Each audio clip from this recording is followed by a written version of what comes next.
Hello and welcome to another episode of Around the House. I'm your host, Steve O'Brien. And for all you viewers that have watched us before, you know what we do. And for all you new viewers, what we do is home improvement, minor repairs, inside, outside. Today's show, we're going to case a door. That's also, we could call it trimming a door. I call it casing a door or trim. You can call it either one. And I'm going to show you some tricks on that. And I'm going to show you some other tricks on casing a window, taking the old casing off and putting some new casing on. So I hope you can stay with us. It ought to be a very interesting show. If you see anything you like, email me, finisheddimensions@yahoo.com, or anything, suggestions you want us to do on an upcoming show. I'd be more than happy to hear from you. So stay with us. Ought to be an interesting show.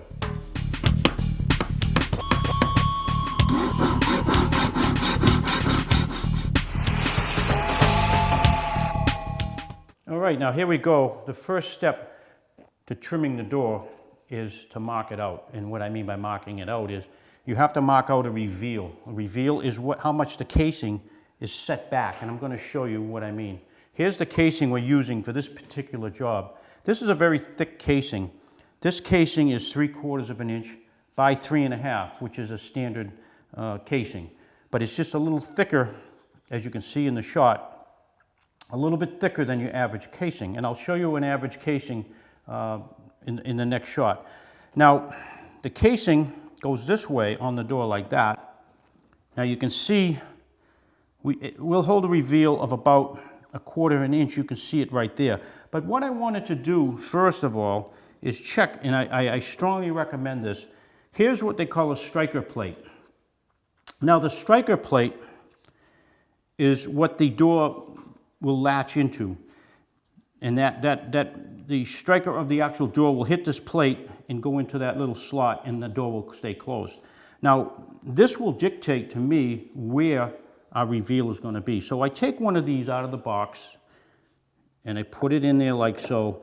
And normally I would screw this in, but just for this shot, I'm not going to screw it in. Now you see, if I hold that in place, my casing should just touch that bent edge. Now you see how the casing just touches that? You want to take a pencil and mark this edge. Well, I'm going to have to put a little point on that at some point, but you get what I'm talking about. You make a reveal mark, and then you make a block up. And I did this block on my table saw, or you can do it with a hand saw if you're not comfortable. But I used a long piece, so I didn't have to run my fingers near the blade. You run a long piece of material through the saw, just about into it 2 or 3, 4 inches, and you cut it off after you make your cut. So you're not running your fingers in beyond the blade. But that's call that a jig. That's my reveal jig for the door trim. Now normally, what I would use would be a combination square. And this is actually just a square. A combination square has a 45-degree in it. This is just for square cuts. And normally I would use that, and you would do the same thing basically as I'm doing with the block. You'd set it up at the depth, and you'd go right up the jamb with your pencil on the edge, and that would give you a pretty consistent mark, and that's where your trim would be held to that mark. But what I've found in the past with these, and now I have a lot of doors to do on this project. I probably have 10 doors I have to case. And what happens is this, sometimes a screw will loosen up and the adjustment will change. This block is not going to change. It stays the same. So, and I'll show you another reason why I use this wood block. In our next shot, I'll show you a nice little trick where this block works really well. So stay with us for the next shot, and I'll show you a little bit more. All right, as I promised you, I got some cool tricks up my sleeve. Now I'm going to show you the block that we made. Now, if you can see this block, it has a cutout right here. It has a cutout right here. And then there's the reveal. This edge is the reveal. A pencil goes on this side. But you're wondering why these are cut back like that. I'm going to show you this cool trick. When I put the block on the jamb, and I run the pencil alongside the block like that. Now you don't have to make the line all the way down the jamb, you just do it in spots. I do it like in 4 different spots. Now the beauty of that little notch I showed you is it goes up beyond the top. See how I'm up beyond that? I'm going to mark it up high, and I go the opposite way on the top. So you'll see right here at the top these lines intersect. And that's what you want. You want this to go beyond, so you can go up beyond the casing. If it just hit the edge there, I wouldn't be able to go too high. So you cut that, cut that out a little bit. You can run it by, and they intersect. Now that's the way I like doing it, and it works really fast. And there's no guesswork involved doing it that way. Now what I'm going to show you, you can throw your tape measure away, by the way. You make all your cuts, you get your rough cuts. You make them about 1 inch or 2 longer than the actual size of the door frame. Do one first and make sure it's right, and then just cut. If you have multiple doors, I probably, like I said, I have 10 doors on this project. So I cut them all and put them in the room, and then I just go from room to room, and it just saves a lot of time. Now, again, after that, after you make your rough cuts, you don't need your tape measure anymore. Put your tape measure away, and now I made this cut prior to the shot. Before we came on camera, I made this 45, and I held it. As you can see, I'm holding it on my pencil mark, and when I mark that corner over there, the same way I did this corner, I'll mark that where the mark is, and that'll be the short point of my 45. All right, so in our next shot, I'm going to actually start putting the casing on, and I'll show you how fast and how easy it goes. So stay with us for that.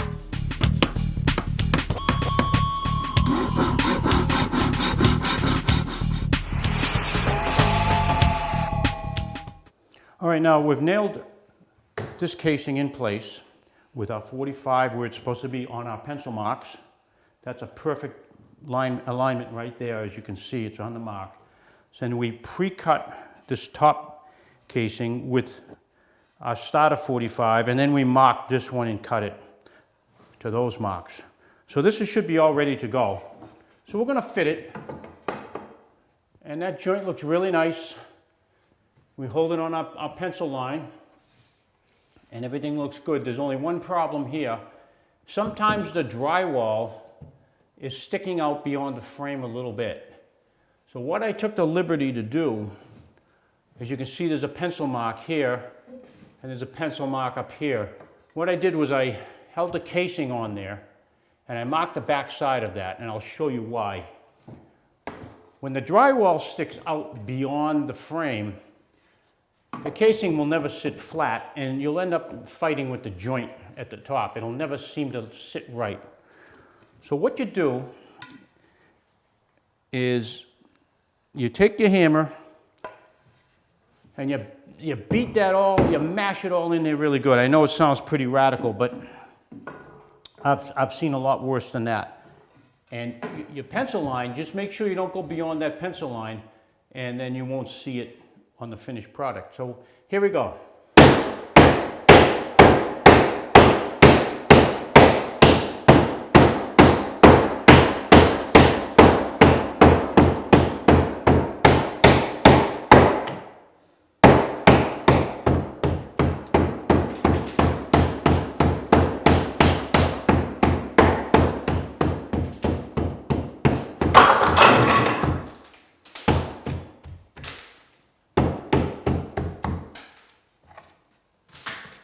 I know it doesn't look good, but that'll make that go a lot easier.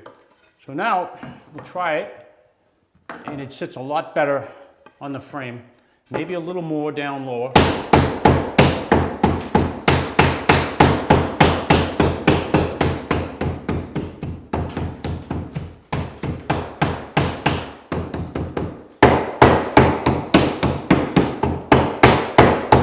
Okay. You run into this problem every now and then, especially in an older home where the plaster might be a little thicker in spots. And now we're going to dry fit it. Oh, that's beautiful. That's going to work really good. So in our next shot, we'll finish up with the casing on this door, and I'll show you the end result when we nail this off. All right, now as I told you in the beginning of the show, you can throw your tape measure away. I bet you haven't seen me take my tape measure out once. Well, I'm going to show you why. Here's our rough cut casing. Okay, you see I just kept it a little bit long. Now the advantage of, we're putting this in a room that's going to get carpet. There is an advantage to that. On the outside of this door, the hardwood floor is already down, so you have to be really critical when you make your cuts, because you can't lift it up a little bit because it'll show there'll be a space between the hardwood and the bottom of the casing. So you have to be real critical when you're going on top of an existing floor. But in this case, inside here, we have carpet going down. So that's kind of a nice little saving grace for us. What we're going to show you now, we're going to mark the long point of the 45 on this vertical piece. Now what I want to show you is, be very careful when you do this, because I've made mistakes in the past, and you can, if you're getting into repetition, you can make a mistake very easily. If you have the casing backwards like that, you can see that little bead on the casing, and if you mark your 45 on that, it's going to be wrong every time. So make sure you position it exactly how it's going to go. So now you see I put the bead right where it's going to go, like that, but you flip it around backwards like that, and you hold it about where it's going to go, just like that, and you mark the top of the piece that's already up. And there you go. That's your long point. That's going to be my long point of this casing, and that saves a lot of time, a lot of work. And you know it's a 45 because this one's a 45. Everything's straight. So we're going to cut that. All right, we've made our final cut, as you can see. We're going to apply some nice wood glue on there. I like to use glue. To me, it's a nice finished job. Now, line it up. Look at that. It's all because we broke the sheetrock behind it, and you don't see any of that breakage that you were horrified to watch us do, but like I told you, it's hidden. Look at that, perfect. Okay, now we go right down the line, making sure we're on our pencil mark.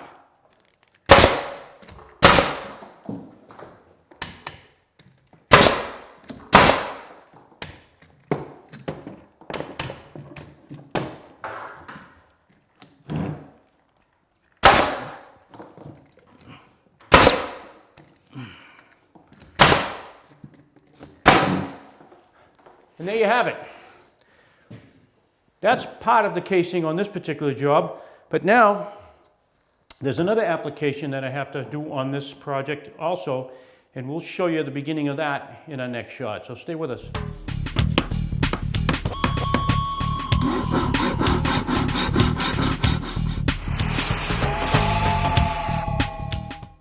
All right, as I said earlier, there is another procedure we have to do. This casing is not quite done yet. It's a two-piece molding, and I'll show you how this works. And what this is called a back band molding. And here's the casing that we have on. And what the back band does is, you see there's a little cutout in that, and I can show you better if I place it on the piece. You can see how it overlaps just a tiny bit, and it gives you a nice profile on that casing, so it doesn't look as plain. And the next step we got to do in this process is we have to put this back band on the casing like so. And what we had to do in this application was we had to cut back the existing baseboard to allow for that back band to go down, to go down behind it like that, to go in between. And we've done that. We've cut the baseboard back already.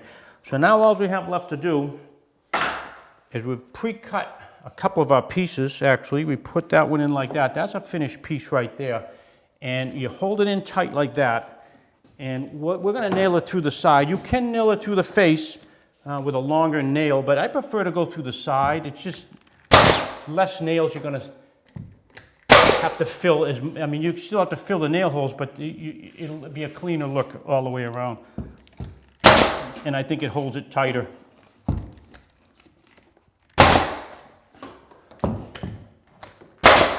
All right, And see how easy that was. Now, we're going to take the header piece. This is the top piece. We'll glue that up there like that. We got to get up a little high to nail down through. In some cases, you might have to nail through the front if you don't have enough height to your ceiling for your nail gun, because it does tend to mark up the walls. You see we got some marks there from the nail gun, and you can't avoid that. So we're going to paint this whole room anyways, so we're not being too careful. But if you were not going to paint, I would recommend you shoot it through the face, or you can even put this on before you put the casing up. It's a little trickier to do, but you can actually put this on the casing before you put it up and make all your cuts at once. But I like to do it this way.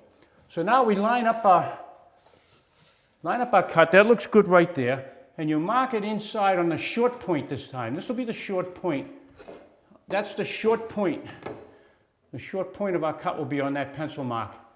And then we'll be putting in our final piece, and this door will be done. All right, as you can see, behind us is the finished product. It came out rather well, and it really didn't take that long to do. So a few simple tricks. It'll help you a lot, especially if you're doing multiple doors like we're doing here. But I'm quite pleased with the way this molding comes out. It looks really nice, and after a fresh coat of paint, it'll look so nice with these new doors hanging on here. So now we're going to shift gears a little bit, and what we're going to do is we're going to take you to a window.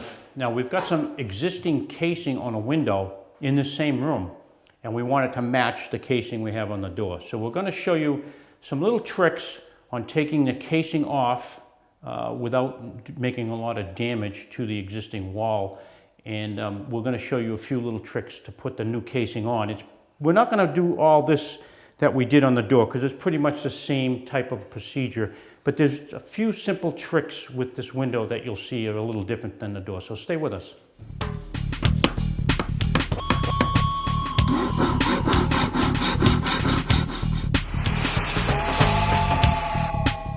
All right, as I promised you, we were going to shift gears, and we're over here at the window now.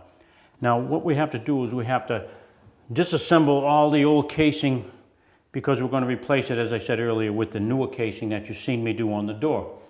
Now, this casing is what was throughout this building, and there you have it right there. That's the standard casing. They use this all the time. It's called 3.5-inch colonial casing. You see it in homes, you see it everywhere. So we're getting rid of this, and we're going to put that nice fancy casing up that we're doing on the doors. So, first order of business. Now I'm starting at the bottom. You can start at the top and work your way down. It doesn't really matter. I just choose to start at the bottom. So what you have to do is have a few handy tools. A nice flat bar like that. You don't need anything too big. Nice thin blade on it. As you can see, that's a real thin blade. And then you have a utility knife with a sharp blade. And of course a hammer and a wood shingle or something similar to that. Now you'll see me use these throughout this procedure here. Now what I'm going to do on the bottom, we're going to try to save the sill. The sill, it doesn't have to be replaced. So what I do first is I break the bond. There might be a bond of paint or caulking where the sill and the apron, they call that the apron that's under the sill. That's called a sill apron. And we're going to break this contact. You can hear a little crack. And that tells me that little crack was the paint. So the paint is not connected anymore between the two, because you don't want to split anything. So now what I'm going to do, I usually start on the end, and I run my bar in and pull the bar towards you like that. If you push your bar, you're going to put a dent in the wall. So always pull your bar forward, just like that, and you'll see there'll be no dents in the wall. And you can pretty much pull that right off. Look at that. See, sometimes now, you got to be careful too, because sometimes they drive nails down through, I've done this myself, through the sill into the casing, and that's okay. If the nails are sticking out when you pull this off, you just pull them through. You don't bang them up through, because you'll chip the sill. You pull them through with a pair of pliers or something like that. So now make sure you bend your nails as you go. Remember, we teach safety around here. The number one priority is safety. Always bend your nails. And then you can put it off to the side. And we're going to move right along here. Now, the other thing I want to stress, and this is really very important, and I'll show you on this side because you can see a better shot. Right up here, almost in all cases when a casing is painted, they put caulking on the joint. And this has a lot of caulking on it. I can see it. You want to break that bond because we're saving these are called extension jambs. And they bring this out beyond so where we can case it. So we want to break that bond, and what we do is we run our knife down there, just like that, right into the corner. And you don't have to go crazy. Some people think you really got to get it in there deep. You just have to make a little score line like that. And maybe at the bottom here, which looks pretty good. And also on the back wall, because you don't want to rip the plaster off. And you do that, just a score mark, and we're going to do this side halfway up from what we can reach. All right, there we go. Right down, and we're going to do against the wall, just like that. Now what I also want to stress while I'm down here low, I take the casing off from the top, and I'll show you why.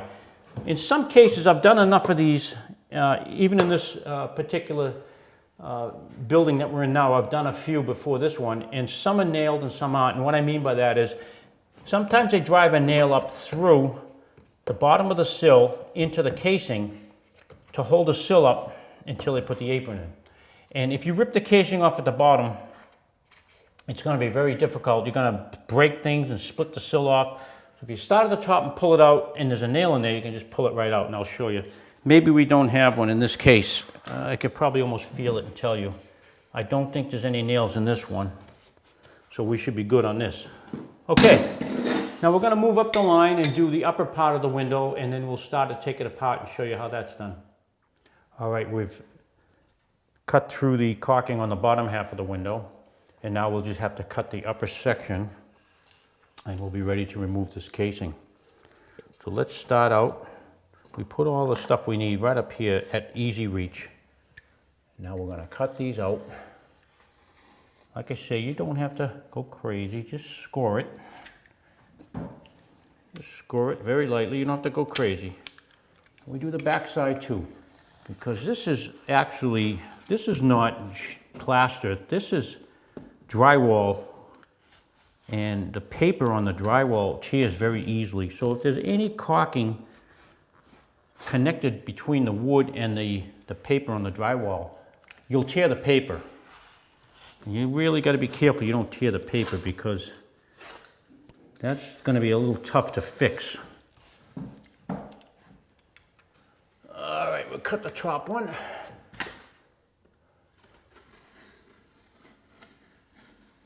All right, on the side here.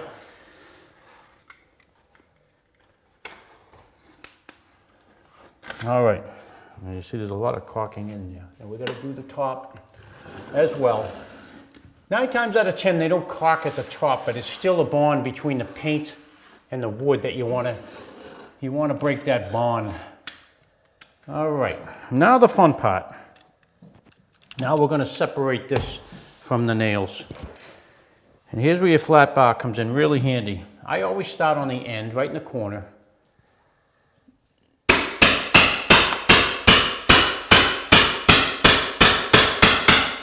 Now, to get you started, like I showed you down below, don't push in on the bar because you'll dent the wall.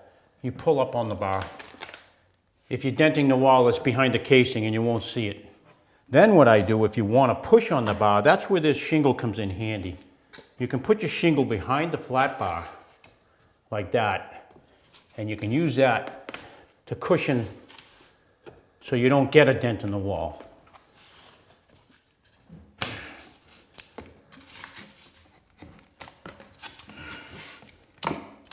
Okay, we've got that separated pretty good now. What I'm going to do, I'll put that bar away for a minute. I'm going to revert to my good old trusty hammer, which has a nice claw on it. You see how nice and easy that comes off? But you've got to remember to use this little block of wood or shingle And you can almost take it off now pretty much just by pulling on it.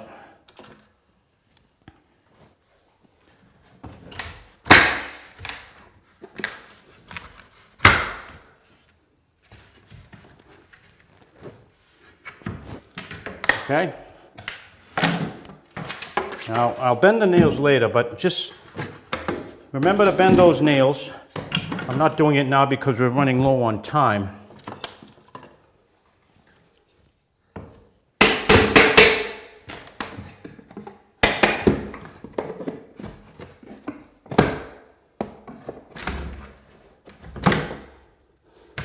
And there you go.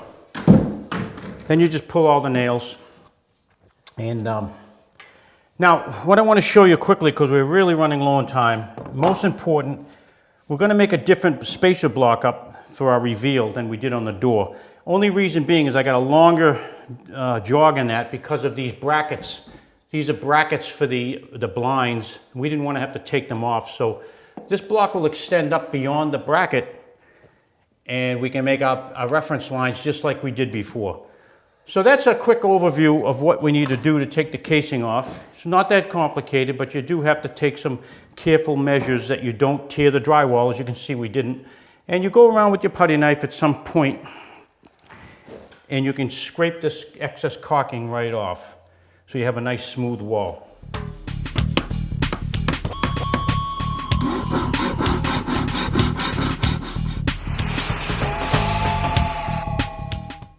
All right, as you can see, we completed our window demolition, and it wasn't that hard. The main thing was to remember to cut any of the bonds between the paint and the wood or the caulking. Usually when woodwork is painted, especially in an old home that's been painted multiple times, you really have to dig in there with the knife and make sure you get all the caulking, not all of it, but just put a good score line in there, because if you don't, you're either going to tear the paper off the drywall, or you're going to split the extension jamb, and then you got a mess on your hands. So just take a little extra time. It's not that hard once you get doing it. You do one or two, you get a few little secrets, little tricks. So hopefully I helped you with some tricks today. We cased the door. That was fairly simple. That was a new door, by the way. That wasn't an existing door. Where this is an existing window, it was a whole different type of preparation. So it's going to end up with the same casing on it. Like I said earlier, we're going to save the sill. As you can see, it's still there. And it'll really clean up nice with the new casing. So that just about does it for today's show. I hope you enjoyed it. We enjoy doing these shows. And again, thank you for the feedback. As I said earlier, from a lot of our viewers, we've gotten a lot of emails with suggestions, some comments regarding past shows, what we could do in the future. Keep those emails coming, because that does help us with what we do in our shows. And I welcome any criticism you might have, comments. Please feel free to email me at finisheddimensions@yahoo.com, or you can visit my website, www.finisheddimensions.com, and you can see what kind of work we do there also. So thanks again. I really appreciate everybody who watches the show. We're now aired in 10 area communities on the South Shore, and we're still growing. So thanks again to all these local communities that are watching us. Again, thanks, and you've been watching Around the House. Thanks for joining us. I'm your host, Steve O'Brien.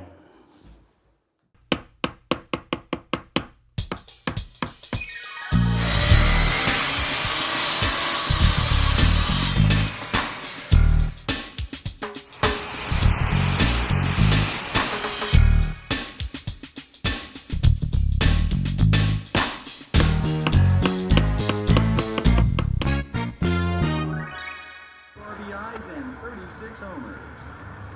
Swings at the first pitch and fouls it deep back into the stands. Chill raw and prepared foods promptly. 1 in 6 Americans will get sick from food poisoning this year. Check your steps at foodsafety.gov.